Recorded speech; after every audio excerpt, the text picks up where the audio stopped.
और कितनी अजीब बात है कि इनका जो 14 Pro Plus भी आता है ना, जिसके अंदर भाई जो चिपसेट है बहुत आधा है इसके। एंड अगर बात करूं कैमरास की, तो भाई यहां पर डिफरेंस जरूर क्रिएट होता है। गेमिंग हो सकता है फ्यूचर में भाई आपको 90 FPS या फिर 120 FPS भी देखने को मिल जाए।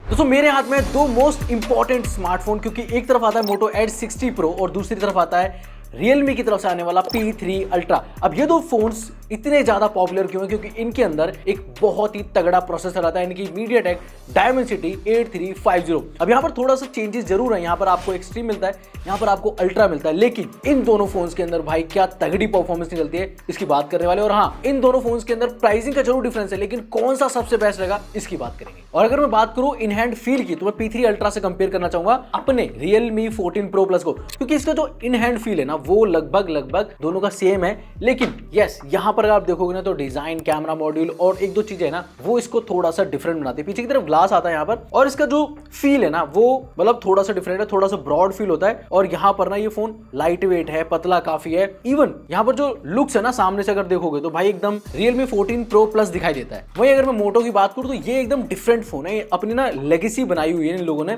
जहां पर आपको एक वीगन फिनिश मिलता है, यहाँ पर आपको एक स्लिम सी बॉडी टाइप मिल जाती है, और इसके साथ साथ ये कंफर्टेबल है इन हैंड फील के मामले में भी, और एक हाथ से आराम से आप इसको चला सकते हो।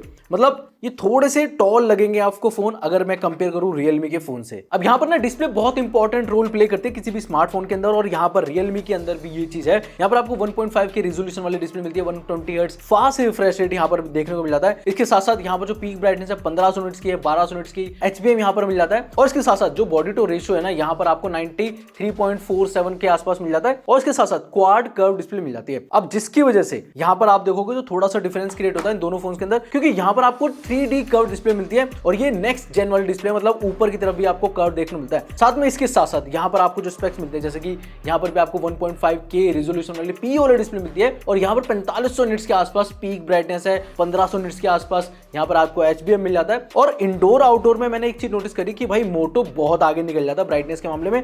इंडोर में जो मैं कंटेंट देख रहा था ना वहां पर भाई साफ साफ पता लगता है कि P3 Ultra की जो डिस्प्ले है वो थोड़ी सी कम ब्राइटर है अगर आप मोटो से कंपेयर करते हो। इवन अगर आप कंटेंट वॉच कर रहे हो तो मुझे लगता है कि थोड़ा सा एज मिलता है मोटो को, जहां पर आपको बेजल्स बहुत कम दिखाई देते हैं। और ऐसा नहीं कि Realme की जो डिस्प्ले वो इतनी खराब है, लेकिन फिर भी एक छोटा सा जो एज है ना वो मोटो के पास है। और यही छोटा सा जो एज है ना वो ऑडियो क्वालिटी के अंदर भी दिखाई देता है। वैसे तो दोनों के अंदर आपको ड्यूल स्टीरियो स्पीकर मिलते हैं, लेकिन यहाँ पर आपको मोटो के अंदर भाई डॉल्बी एटमॉस मिल जाता है, जिसकी वजह से आपको जो ऑडियो है उसमें अंदर क्लैरिटी और जो इनहेंसमेंट है ना वो यहाँ पर देखने को मिलती है। लेकिन अब बात करते हैं परफॉर्मेंस की, क्योंकि उसी की वजह से इन दोनों फोन्स का कंपैरिजन किया जा रहा है। बस वही एक चीज है जो इन दोनों फोन्स में एकदम कॉमन है लगभग। P3 Ultra की बात करूं तो यहाँ पर आपको Dimensity 8350 Ultra देखने को मिलता है, और यहाँ पर इसके साथ साथ LPDDR5X रैम है, UFS स्टोरेज 3.1 है। अब ये गौर करने वाली बात है। अगर मैं बात करूं Moto Edge 60 Pro की, तो यहाँ पर भी आपको 8350 एक्सट्रीम मिलता है, थोड़ा सा डिफरेंट है, लेकिन इसके साथ साथ LPDDR5X रैम यहाँ पर भी है, लेकिन UFS 4.0 मिलता है, और उसकी वजह से ना थोड़ा सा गेम चेंज होता है। वैसे हमने Antutu स्कोर्स वगैरह टेस्ट करे जो कि 1.4 मिलियन के आसपास आते हैं। Geekbench के स्कोर लगभग सेम थे। CPU थ्रॉटलिंग में भी ठीक ठाक परफॉर्मेंस थी दोनों फोन्स की, जहां पर 79 से लेके 88% के आसपास थ्रॉटल करते हैं फोन। लेकिन जो चेंजेस आते हैं वो है स्टोरेज टेस्ट के अंदर। यहां पर लगभग 22 लाख के आसपास स्कोर्स आते हैं, जबकि यहां पर लगभग 15 लाख के आसपास स्कोर देखने को मिलते हैं। तो रीड एंड राइट की जो स्पीड है ना वो मोटो के अंदर आपको ज्यादा बेटर मिलेगी। लेकिन सरप्राइजिंगली भाई दोनों के अंदर एक चिपसेट आता है, लेकिन गेमिंग वाइज देखोगे तो भाई दोनों की कहानी अलग है। मोटो के अंदर आप अभी भी 60 FPS पे ही गेमिंग कर पाओगे, यहाँ पर 90 FPS वाला जो ऑप्शन है वो अनलॉक नहीं है। लेकिन जबकि Realme की अगर बात करूं तो भाई यहाँ पर आपको 90 FPS अनलॉक मिलता है, और शायद फ्यूचर में आपको 120 FPS भी देखने को मिल जाए। और कितनी अजीब बात है कि इनका जो 14 Pro Plus भी आता है ना, जिसके अंदर भाई जो चिपसेट है बहुत आधा है इसके, तो उसको लगभग 8 लाख के आसपास आते हैं, लेकिन फिर भी यहाँ 90 FPS पे आप गेमिंग कर सकते हो।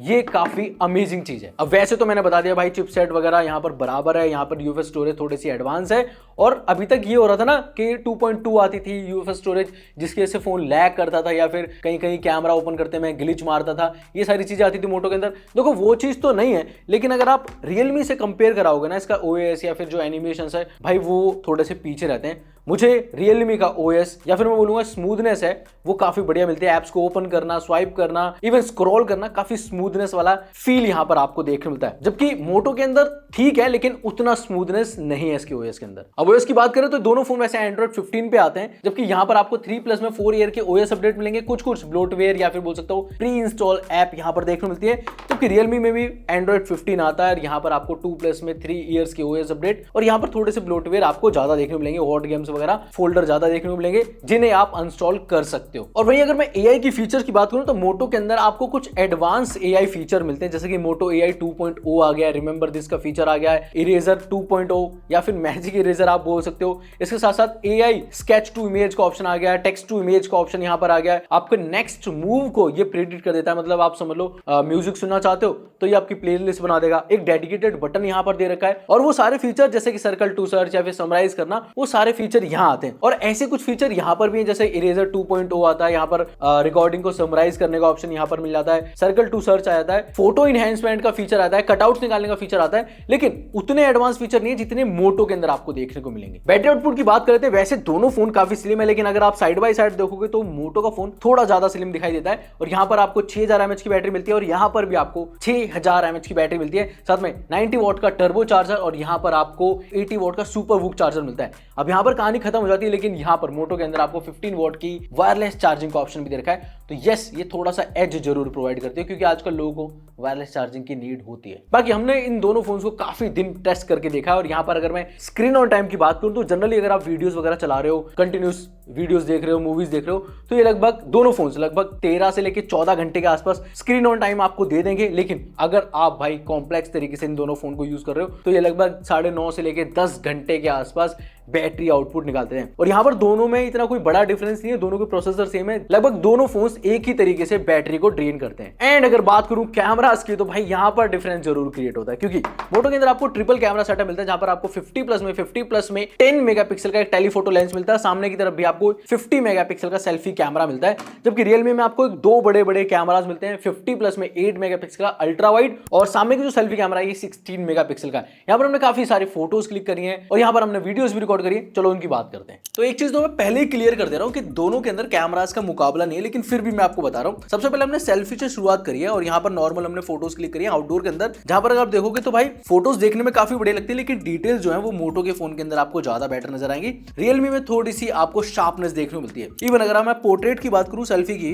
तो यहाँ पर पोर्ट्रेट जो आउटपुट है ना वो भी मोटो के अंदर ज्यादा बेटर नजर आता है। इवन अगर हम रियर कैमरा से पोर्ट्रेट क्लिक कर रहे हैं तो वहां पर भी अगर देखोगे तो थोड़ी सी जो मैं कहूंगा शार्पनेस या फिर लाइट है ना वो Realme P3 Ultra ज्यादा कैप्चर करता है, लेकिन जो डिटेल्स हैं और एक नेचुरल टोन की तरह जो फोटोज है ना वो मोटो के अंदर आती हैं। इवन यहाँ पर आपको 8 मेगापिक्सल और 50 मेगापिक्सल अल्ट्रा वाइड की जो फोटोज का डिफरेंस है ना वो भी यहाँ पर नजर आएगा। अगर मैं इन फोटोज को जूम करूँ ना तो ज्यादा जो डिटेल्स है ना वो निकल के आती है मोटो के अंदर, और वहीं अगर आप नॉर्मल फोटो में भी स्विच करते हो तो वहां पर भी मोटो के अंदर ज्यादा डिटेल्स हैं। लेकिन Realme की जो फोटोज हैं वो रेडी टू शेयर हैं, यानी कि आप सोशल मीडिया पे डायरेक्ट डाल सकते हो, किसी भी तरह की जो एडिटिंग है वो आपको करने की जरूरत नहीं पड़ेगी। एंड गाइज अगर मैं बात करूं मैक्रो फोटोज की तो भाई वहां पर मोटो के आगे Realme सच में नहीं टिक पाएगा। मैं जितनी पास से फोटोज क्लिक कर सकता हूँ ना मोटो के अंदर वो Realme में पॉसिबल ही नहीं है। लेकिन बार बार मैं बोल रहा हूँ भाई यहाँ पर जो फोटोज आ रही है ना वो बहुत ब्राइट और यहाँ पर कहूँगा शार्पनेस बहुत अच्छी आती है। Realme की बात कर रहा हूँ मैं, लेकिन जो डिटेल्स है वो मोटो में आपको ज्यादा बेटर नजर आएंगी। इसके बाद हमने 20x पे एक फोटो क्लिक करी है जहां पर बस ये देखने के लिए किसकी फोटो ज्यादा पिक्सल्स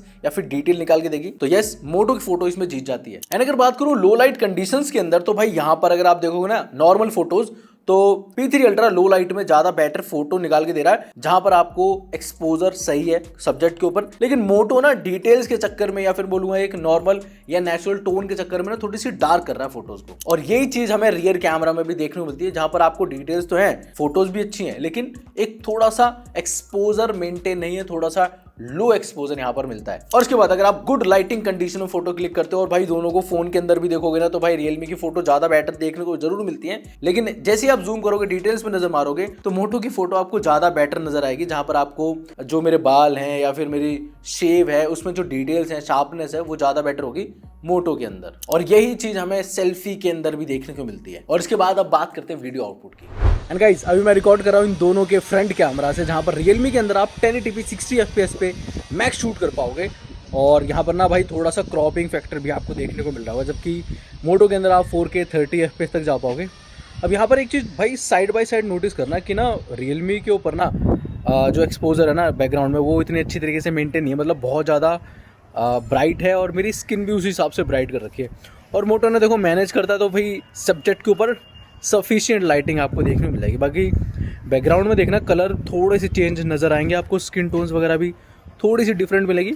और माइक्रोफोन अभी मैं यहीं से रिकॉर्ड कर रहा हूँ, इसके बाद रियर कैमरा में स्विच करते हैं। एंड गाइस अब मैं रिकॉर्ड कर रहा हूँ इनके रियर कैमरा से, जहाँ पर अगर आप देखोगे ना भाई रियलमी 4K 60 FPS पर रिकॉर्ड करता है, लेकिन यहाँ पर वाइडनेस का ऑप्शन नहीं है। लेकिन मोटो के अंदर 4K 30 मिलता है, जबकि सेम प्रोसेसर है। और यहाँ पर अगर आप जैसी वाइड एंगल स्विच ऑन करते हो ना तो भाई डार्क रेस आपको थोड़ी बहुत देखने मिलेगी, मतलब जो एक्सपोजर है सब्जेक्ट के ऊपर वो उतनी अच्छी तरीके से मेंटेन है। अगर मैं सन के एकदम सामने हूँ तो आई थिंक जहाँ तक है सही आ रहा होगा फेस, लेकिन अगर मैं अपोजिट डायरेक्शन में जाता हूँ ना, सन जब मेरे पीछे होगा तो भाई ये उतनी अच्छी तरीके से मेंटेन नहीं कर पाता। जबकि रियलमी के अंदर ये चीज़ ऑटोमेटिकली चलती रहती है।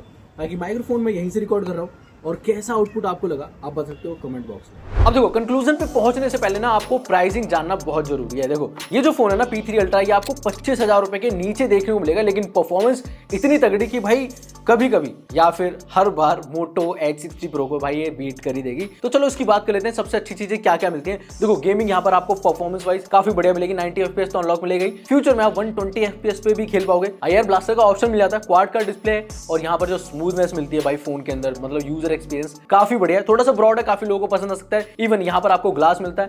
बहुत लोगों को ये वीगन लेदर पसंद नहीं आता क्योंकि ये टीयर डाउन हो जाती है कुछ दिनों बाद। कैमरास उतने अच्छे नहीं है, लेकिन हाँ हीटिंग जैसा कोई इशू नहीं है। लेकिन एक चीज अच्छी है कैमरास के अंदर कि आप 4K 60 FPS पे रिकॉर्ड कर पाओगे। तो ये सारे फीचर थे भाई, बजट के अंदर आप ले सकते हो ये P3 अल्ट्रा। और अगर आपको मोटो लेना तो भाई क्या बेनिफिट्स हो सकते हैं इस फोन को लेने के लिए ये बताता हूँ। सबसे पहले कैमरास आपको बहुत अच्छे मिल जाते हैं। कुछ लोगों को वीगन लेदर अच्छी लग सकती है। AI के जो फीचर है भाई नो डाउट काफी अपग्रेड है। AI के लिए एक बटन दे रखा है, 3D कर्व डिस्प्ले आती है, तो काफी लोगों को भाई एकदम बेजल्स कम चाहिए होते हैं। स्पीकर का आउटपुट अच्छा है, डिस्प्ले का भी आउटपुट काफी अच्छा है। इवन यहाँ पर 50 मेगापिक्सल का सेल्फी कैमरा मिलता है, तो वो भी आउटपुट बढ़िया निकाल के देता है। साथ में 3+ में 4 ईयर के OS अपडेट और ब्लोटवेयर थोड़े कम मिलेंगे। And yes cherry on the cake कि यहाँ पर आपको 15 वॉट की वायरलेस चार्जिंग भी मिलती है। गेमिंग हो सकता है फ्यूचर में भाई आपको 90 FPS या फिर 120 FPS भी देखने को मिल जाए, लेकिन वो फ्यूचर की बात है, मैं आज की बात कर रहा हूँ। बट अगर प्राइसिंग की बात करोगे तो ये 25,000 रुपए के आसपास देखने को मिलेगा, जबकि इसके लिए आपको लगभग 30,000 रुपए खर्च करने पड़ेंगे। तो आप मुझे बताओ आपको सबसे बेस्ट फोन कौन सा लग रहा है, ये वाला जो 25,000 में आपको देखने को मिलेगा,